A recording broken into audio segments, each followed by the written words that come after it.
it's Nikki. You're listening to Sixx with Sixx, and this week I'm really excited to be talking to, I'm going to call you Oz, not James, from Midnight Alibi. Hello. Hey, how you doing? Oh, as I was just saying off air, I'm very, very jealous of where you are at the moment. It looks like bliss. Bliss, Albury Wodonga is where the band's from. So it is quite nice here, and I think at the end of the day, no matter where we travel, it's always home. So yeah, we love it here. It's a nice spot. Oh, beautiful. I've been to is it the RRSA up there? Seen a few gigs. Yeah, the SSNA club. That SSNA. Yeah. Yeah. I mixed up my acronyms, but lucky you've got your name on your shirt, so I won't get your band name wrong tonight, all right? Yeah, I did that on purpose, actually. I'm like, just in case. I like it. You knew what you were dealing with already, didn't you? Yeah, not my first rodeo, but yeah, let's see how we go. There's still time to ruin things, so yeah. All right, we're going to talk about all things going forward, but before we go forward, I want to go back just for a second. Yeah, sure. Midnight Alibi, been going along since 2012, is that right? That is correct, yeah. So for anyone that this might be an introduction of your band for, can you give us a little synopsis of the beginnings at 2012 to where we are now and the journey you've been on with the band? Okay, so yeah, we got together in 2012 and started putting together songs to put out an EP. That was the first goal. We always said we wanted the band to be an original band that plays our own music, and not in this town that Albury Wodonga, that there has been a lot of original bands over the years, but more so cover orientated. Yeah. So when we went out and played our first gigs, people are going, play some Cold Chisel or play some Jimmy Barnes, and you're trying to get through that whole hurdle of things and being like, well, we play our music, so get used to it. And, after a while of sort of forcing it down people's throats in town, I think they've got to know who we are. And so that's sort of like how we came together around here. And, other than that, we've just constantly put out new music and recorded as much as we can over the years. And, you learn a thing or two every time you put out a new release. So, we may have made mistakes with press and those kind of things as far as how we should promote singles in the past or albums. And every time you do it, you get better and better at it. But we've traveled around the country quite a number of times, and we've played alongside some really kick-ass bands from just about every state. And, not only that, in 2019, we managed to get over to America just before COVID hit. And, we played the Whiskey Go-Go there with Drowning Pool. And we played the Viper Room with Kill Devil Hill, which is a band that I believe Rex Brown from Pantera put together. And we did the Limp Bizkit party at the Rainbow Bar and Grill. But yeah, that was our first international tour, and we have another one that we'll be announcing in the next month or 6 weeks or so. But it's been a really exciting journey for all of us, and I think getting together in a garage in Albury Wodonga, you don't expect to really do a hell of a lot, really. But we enjoy playing music, and at the end of the day, just to get in a car with your mates and go play some music somewhere there's no better reward. So, I know I can speak for all of us when I say that we absolutely just love playing. It's a great thing. That warms my heart. And one of the things I read that it's like it might have been an interview you did with someone else. You basically said if you're looking for the mansion and the 5 cars, you're in the wrong gig. And the vibe I've always got from you is you are very much about the music and just doing what you love and staying true to who you are and your sound as well.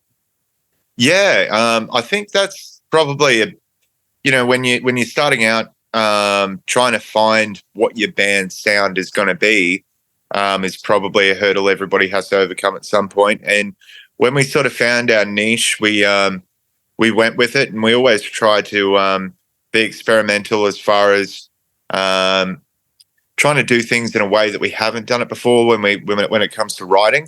But at the same time, I think it all still sounds very much like us. Yeah. And one of the things over the years that I think has been a real compliment to our sound is that nobody's ever sort of said, we sound directly like we're imitating another band.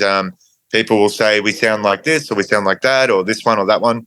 And, that's really heartwarming because, you try to draw your influences from a lot of those bands that people mention. And it's better to have that in my thoughts than to, be labeled as I don't know, a AC/DC knockoff for the Doors or Led Zeppelin or whoever you want, So, yeah. I think that's amazing. I was going to ask you a really dumb question, but I'm going to ask it anyway. You mentioned that, like all of us, we grow and evolve and we stumble and we find our way and make mistakes and all that sort of stuff. But I feel like you've got some balls as well. If what I read is true, did you really rock up to the Day on the Green car park and just park in the artist car park? Is that a true story? Yeah. And not scripted, like you just went, stuff it, let's go in here and see what happens? Well, yeah, more or less. We were there, I think we were out the night before at Cherry Bar and one of our friends was driving and he drove us into Rockpit Wineries and we slept in the van that night. So, we already were there and then we knew all the security. As soon as the event opened up, we were chatting to the security and chatting to everybody. And so people just thought we were part of the scenery, I guess. And we had a great time. We got to watch all the bands and meet some heroes, and it was a lot of fun. And is that how you met Billy Idol, like literally through that experience? Yeah. So we we basically got our lanyard and got to meet Billy and Steve Stevens, and I gave Billy a copy of our CD that we had at the time, which is our EP, Preach It. And it was funny because when I got the photo taken with him, I didn't even notice that he was holding the CD up at the time. Yeah. And when I looked at the photo later on, he was there giving us a bit of a plug. So that was cool. And then a couple years later, we were fortunate enough to have Billy Morrison, who plays guitar for Billy Idol. He hand-painted our artwork for a vinyl that we did.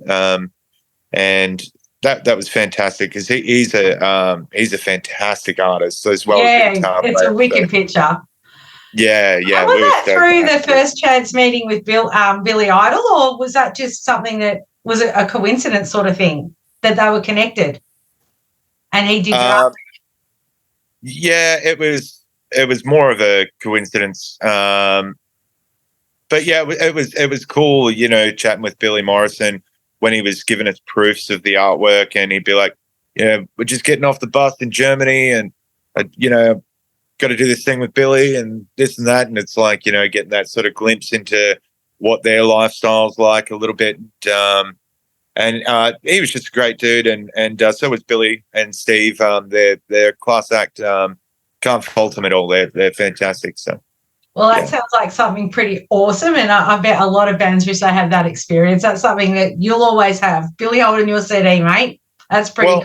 I think that's it really, isn't it? Like we whatever your rock and roll dream is, you don't need to have a big label behind you or any of these things that people think to be successful. You can live your own rock and roll dream however you want, and for us, when we went to America, that was us living our rock and roll dream and playing the venues that we'd always dreamt of playing.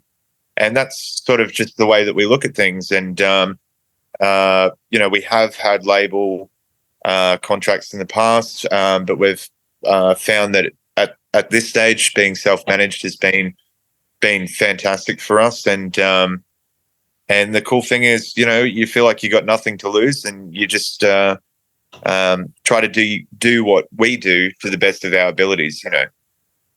And that's awesome, because then you're not set up to fail either, because if you're living up to your expectations and what you set for yourself, then you can do it your way. And I love that. Yeah. Well, we're in a different age now. So,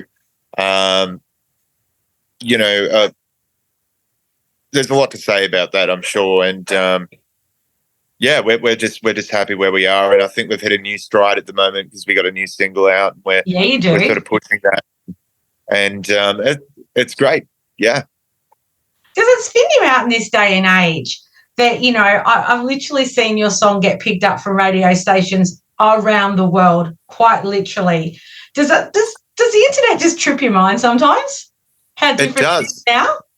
Yeah, and it's crazy because we sort of go, oh, well, we know it's a good song, but when you've written a good song and when a song's okay, and then every now and then you have a song and you go, that one's a bit more special than the others, And I think with our last album, Higher Power, we had a couple songs on there that I think were really special songs, but they didn't sort of pick up the momentum that this single has. But the beauty of this single getting out there is that people are going back and listening to some of the previous releases we've got. Yeah. And I think that's just awesome that, we do have that catalogue of music that people can explore and get into, Well, I wanted to talk about the new song, so it looks like now is the perfect segue into it. It is a cracker. Sure. First time I heard it, I loved it, and I still love it. It's a ripper. It is a special song. It is fabulous. So it's a love song, clearly. I'd love to hear the story behind Sad and Blue. Yeah, I think there is a bit of a story behind it, but I think every song sort of has some sort of reality to it. But I think for all characters involved, best left unsaid. And what you want to take from the song, that's yours. You know what I mean? I like it. Yeah. Well, it's a really song. I actually musically love it, lyrically love it, love it, love it, love it. And did you record that with Ricky Ray? With Shane. So Shane recorded that. Yeah, perfect. Yeah. So he's been fantastic with us. We've done quite a few recordings over the years there at Light Hill Studios. Yeah. And he's awesome.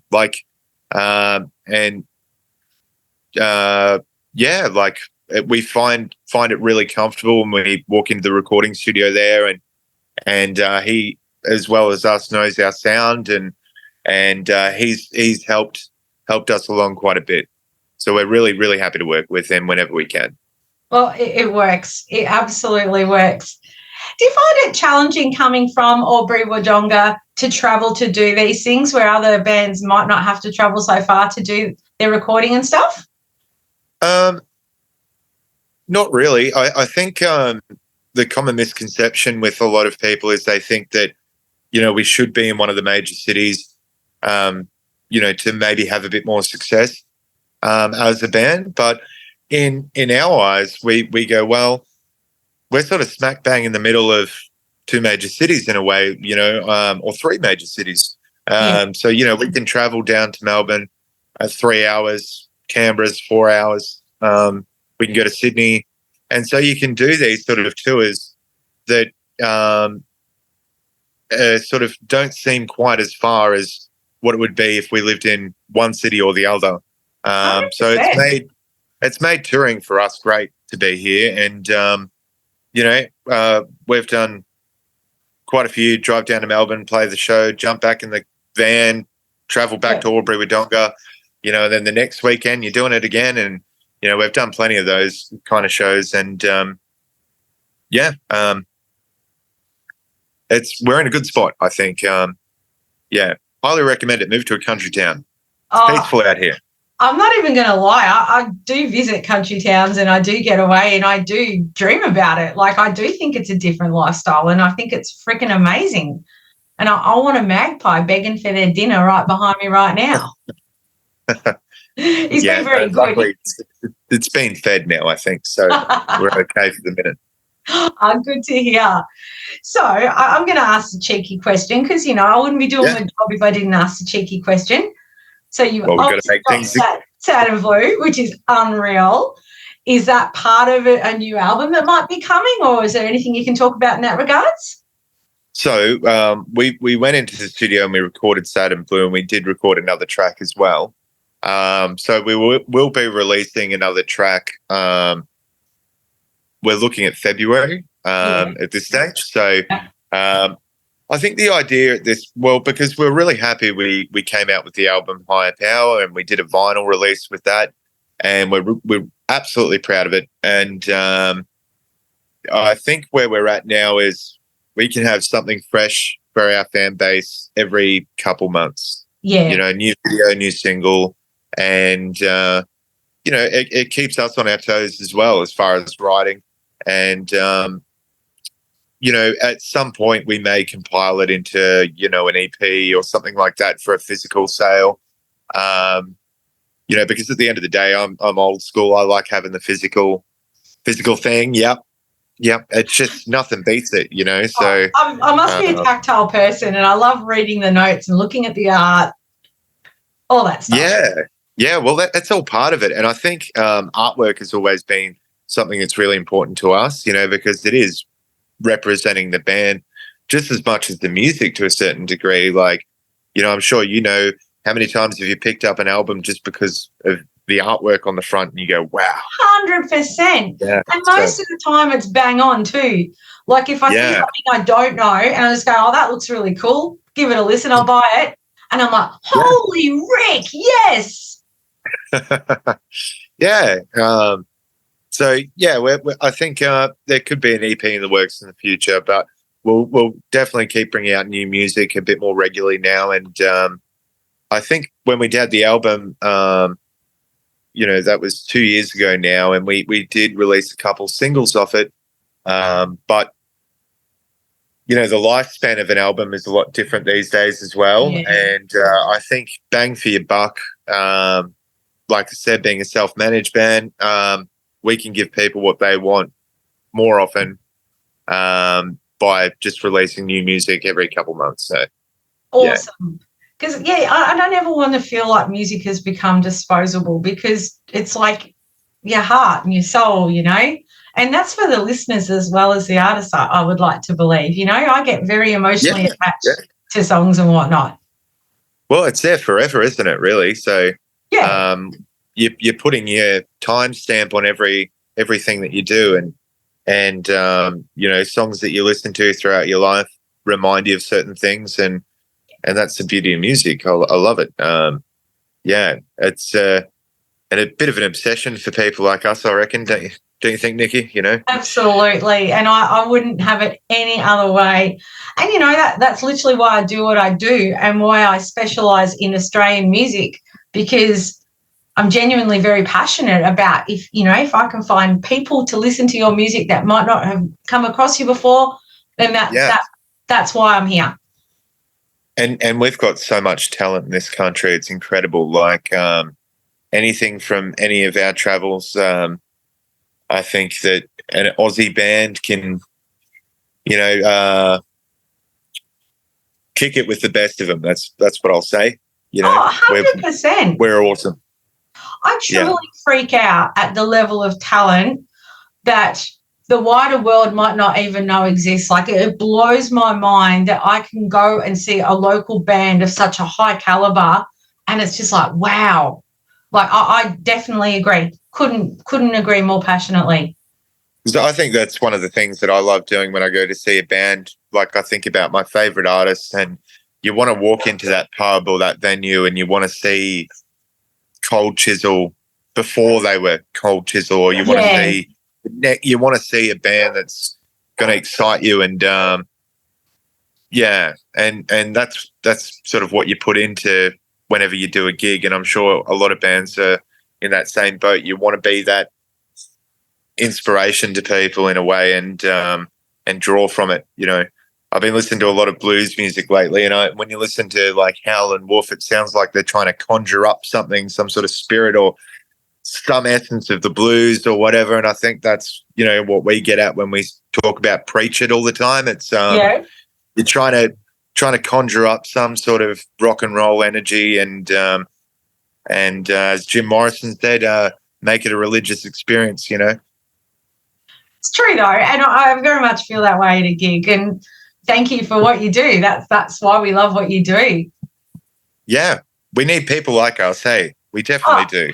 100%, and they're out there, and it's like, it's really interesting. Like a lot of the stuff I've seen from you, I like that you really do advocate for people who advocate for you, if you know what I mean. I like that you like the people that support the local scene. Like I've seen you say a lot of thanks to many organisations globally, not just Australia. But, it just blows my mind what's out there, and I just want everyone to hear it. What can I say? Yeah. Every day that we, keep playing music's a good day in our book. So, I think it blows. The other day I was talking to our guitarist Jake, and I said to him, I go, can you believe after 12 years we've got new music coming out? Like, I don't think any of us still thought that we'd be doing it this long. So, hey, there's no time frame on it. We just keep doing it as long as we love it. So, yeah, that's it, and that's amazing. Now you have toured with local bands, and you've had the pleasure of being on some of the bigger tours as well. And also, when you were over in the States, you did a gig with the Stray Cats dude, yeah? Yeah, Slim Jim Phantom. Thank you. That was the name. It wasn't on your T-shirt, so I couldn't remember it. Oh, right. No, I should do something like that. Put all the artist names there. It's a bit of a brag thing. What was cool was it was a group called the Sunset Winos, and they were a group that used to get together on the Sunset Strip at a place called the Cat Club, which was owned by Slim Jim. And so that had people like Brian May and Lemmy and Billy Idol and Axl Rose and all these kinds of people, just like a rotating band of people jamming and so some of those guys like to get together every year and put on a bit of a performance and just sort of hang out as mates. And I was really lucky through a friend of mine, Stefan, and Ryan Roxy from Alice Cooper. They asked me if I'd like to come over and have a sing. And it was a great experience. So I said, yeah, sure, I'll be there. A couple of weeks later, jumped on a plane and got to play some Cheap Trick songs with the boys, and it was a cool lineup. And there's one of those memories you don't soon forget. Oh, why would you? You'd never want to forget something like that. Is it scary or intimidating, or do you just go, no, I'm just gonna just do my thing? Like we're all here together creating music. It shouldn't be scary. No, I think at one point I remember, I think it might have been Ryan walked past me and he was like, "You better be good, kid." And I'm like, it was like that 8 Mile, you've got one shot, type thing. Like, all right, no pressure. And I just jumped up and you do your thing, and it was so much fun. And we sort of Ryan and I went verse for verse, and we did Surrender by Cheap Trick. We had Slim Jim on drums. We had Jimmy DeGrasso as well on drums. And the thing that tripped me out, there was Jimmy DeGrasso. So he plays with he's played with like Megadeth and Alice in Chains and those kind of bands. Yeah. He was wearing a cherry bar shirt in Paso Robles, California. And I said, "Where did you get that shirt?" And he said, he goes, "Oh, actually, stole it from one of the guys from Thin Lizzy." And I'm like, right. Nice. Just one of those things that you just don't expect to see, and it was just cool. And it just goes to show the impact of the Melbourne scene, places like Cherry Bar and what we're doing over here with our music. So I think we should all be pretty proud of our music scene. And I think when any band has an opportunity that's good, it opens the door for other bands to follow suit, and we're all sort of pushing each other in the right direction. So Yeah, 100%. All in it together. That's awesome. Definitely. But like if you get noticed, Australian music gets noticed. And literally to your point about Sad and Blue, people, if that's their first taste of your music and they go, that's actually awesome, it does make them explore the back catalogue and go, oh, hey, there's a lot of awesome out there. Now I found it. Yeah. I think the only thing Midnight Alibi treasure. Yeah. Well, I think the only thing we were worried about actually with Sad and Blue was the title itself might throw you off to think maybe it might be a ballad of some kind or something like that. When we just had no other way of trying to name the song when it was such a, main lyric of the chorus, but it's like it makes sense to call it that, and and we've had such a good response, and I'm really proud of it, and all the guys are proud of it, and we'll have to get back down to Melbourne, and you have to come to one of our shows sometime soon. We'll play it for you live. I would love that. I've seen you before, and I would very much like to see you again. Yes, please, sir. Careful what you say. I'll hit you up on that. I'll be like, hey, remember me? So what's coming up? So you're obviously going to enjoy releasing this song, get this song out to the masses. And for anyone who's watching this right now, after you finish watching me and Oz talk, go and check out the track. It is sensational. Like, it genuinely is an awesome song. So what does the future hold? Is there a plan or a goal, or are you going to kind of go with it? No, we've got a plan. As I mentioned earlier, we'll have a tour announcement in about 6 weeks. Yep. And I think that'll be a sort of good indication of what's to sort of come next with us. And I can tell anybody that's listening, we've got new music on the way on a regular basis, and I think there'll be more shows locally and internationally as well. A lot's on the cards, and it's great. I always sort of said to the guys, and I know we've all sort of had the same thought process, was if it ever felt like it was just, boring or stagnant or this or that, or we just weren't getting a thrill from it anymore, we'd probably do something else, play golf or something, I don't know. But